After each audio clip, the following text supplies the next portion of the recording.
Magandang araw mga kapigmate. So ito na yung ating yung ginagawa kong kulungan ngayon. Yan.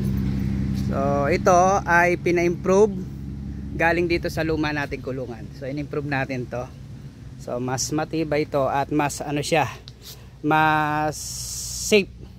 Kung safe dun sa biik, mas safe ito sa biik. Based sa aking experience, kasi yung huli kong ginawa na ganito rin ang mga in-adjust ko nung mga naanakan nung aking inahin ay walang naiipit, wala akong nagiging problema. So sa sukat nito mga kapigmate, yan, lang tayo ng parang galing dito hanggang dito, yan, 7 feet yan. Okay, 7 feet. Yung haba niya 7 feet. Tapos ito naman sa harapan natin hanggang sa likod, yan yung sarap natin, ito hanggang dito ay 3 feet. 3 feet yan mga kapigmate. Tapos ito naman yung pinaka ng kulungan ng ating inahin na to, ito dito sa side na to. Ito ay 60 cm. Yan, 60 siya. Yan. 60 siya. 60 cm po siya. Yan po yung saktong sukat based sa aking sa mga inahin ko. So 60 lang ang sukat nila para yung baboy hindi nakakaikot. So safety po diyan sa 60. Tapos yung sa taas naman ito mga kapigmate, yung taas ng atin dito na lang sa ulo. Ito po ay 1 meter. So simula dito sa pinaka flooring natin, yan, ito yung flooring. Yan. Hanggang dito, so wala pala, 1 meter pala ito. So ito 95 lang mga kapigmate. 95 cm lang yung height niya. Galing dito hanggang dito. So 95 lang. Kasi pinakamataas sa baboy ko mga kapigmate ay 95 lang yung height ang baboy natin. Kaya doon na lang natin sinunod.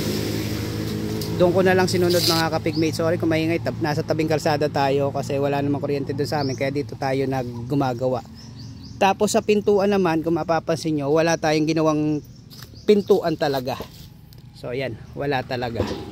Ang ginawa na lang nating pintuan dito, eto, yun, naglagay tayo dito na pwede nating i-adjust. Kasi sa inahin mga kapigmate, based sa aking experience, hindi naman kailangan ng pinto dito. Kahit nangangailangan lang tayo ng pinto dyan sa likod para pag nanganak yung mga biik. So ang kailangan lang natin doon pangharang.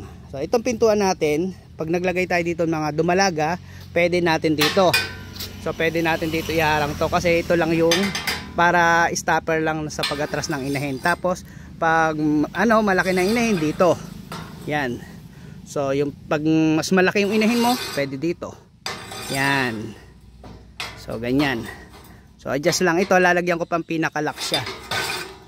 Ito lang yung aking gagawin kong pinakaharang. Kasi yung mga ginagawa ko dito ay in-improve ko na doon dito sa mga nauna kong kulungan. Yan. Dito. Okay. So ang gamit ko nga pala ditong tubo mga kapigmate, ito yung mga nakabalagbag. Yan. Ito po ay 3/4 na schedule 40. Eagle ang tatak, Eagle ang brand. Yan. 3/4, 3/4, 3/4. Yan, 3/4 yan. Tapos ito naman naka-vertical natin. 1/2. 1/2 schedule 40 na Eagle din ang brand. Makapal po talaga yan, matibay yan. Tapos ito naman pinaka-flooring ko naman dito, ito. Pinaka base natin o frame, pinaka-frame natin. Naman to mga kapigmate, 1 1/4 na pipe. Yan. 1 1/4 po siya. Sa isang ganito na gamit ko ay 1 length saka siguro mga 1 meter lang. Kasi kailangan natin dito sa paa. So kinapos tayo sa paa tapos isang side dito. Ay mga 1 meter nga ganun. Yan. Dito naman sa drinker. Yan, ito yung drinker. So yung drinker natin ay naka-welding siya dito. Yan, winelding ko na. Matibay yan. Full weld dito at full weld din dito sa kabila. Tapos ito yung ating nipple drinker. So yung nipple drinker ko binaba ko kaysa dito sa may may feeder. Kasi base sa experience ko, yung drinker pag nandito sa sa ibabaw, lalo na't nagda-dry feeding ako, nababasa pa rin yung mga feeds. Kaya ang iniwasan ko na yung tubig, lalo na paglalaroan ng inahin, ay mag-i-stack dito sa kainan, lalo na pagkakain siya. Kaya dito ko nilagay sa side na to.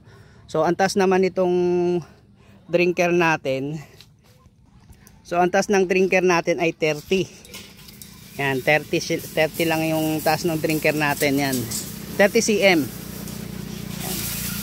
Ang habol ko dyan sa taas ng drinker na yan, kaya binabaan ko ng ganyan para yung mga piglet makakainom na rin. Ito naman sa feeder natin, itong feeder na to ay gamit dito sa lumang to, sa luma nating kulungan. So ito yung mga luma natin, makikita nyo, wasak na. Hindi ko alam kung anong klaseng baka lang ginamit dyan at sobrang bilis maano. Yan, mayroon lang tayo ditong latch. Yan, yan, pag maglilinis tayo or tatanggalin natin ng dumi yung ating kulungan, yung ating pakainan. So ganyan lang siya. Yan. Tapos meron lang siya ditong pinaka stopper. Yan, yan. So ito, tapos na to, na ganyan na siya, tapos na i-full wheel, tapos na i-welding, okay na lahat. Ang next na gagawin natin, bibili tayo ng gantong bago, kasi ito hiram ko lang dito sa kabilang to. Bibili tayo ng bago nito, isasakto natin dito. So set up tayo dito. Yan, ito yung pinaka niya sa drinker. Yan. So yun lang siguro mga kapigmate. So in-update ko lang kayo dito sa ginagawa kong farrowing pen ng inahin natin. So magandang araw.